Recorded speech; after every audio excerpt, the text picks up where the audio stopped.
I still remember my first day at that company. Bright-eyed and eager, I was ready to put my skills to good use. That's when I met David, my manager at the time.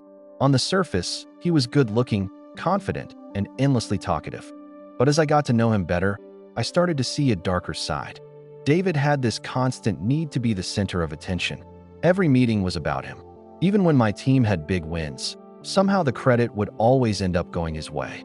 If something went wrong, however, someone else was always to blame, usually me or one of my teammates. It didn't matter how hard we tried to meet his impossible standards, the goalposts kept shifting. It felt like we were never enough. The most draining part was the subtle manipulation.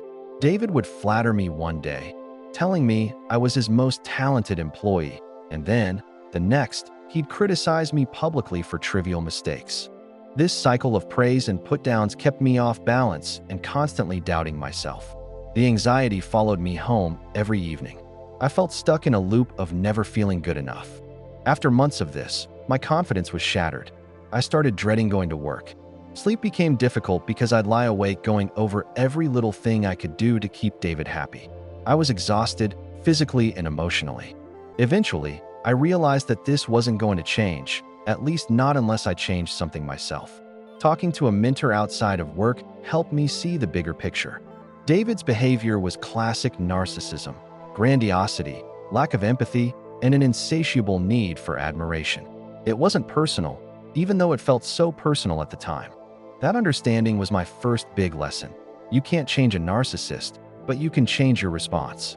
I began to set firmer boundaries. I kept my emails short and to the point, stopped engaging in emotional conversations, and focused on my own goals. Eventually, I moved on to a healthier company culture that valued collaboration, not egos. That painful chapter, as draining as it was, also gave me some powerful lessons. Never tie your self-worth to someone else's approval. Watch for manipulation patterns early. Flattery followed by criticism is a classic one. Get support. Talking to someone outside the situation can help you see the behavior for what it is. And most importantly, you deserve an environment where you can thrive. That experience changed me. It gave me resilience, a clearer sense of my own value, and the strength to stand up for myself. It also showed me that walking away can be the most empowering choice of all. Subscribe.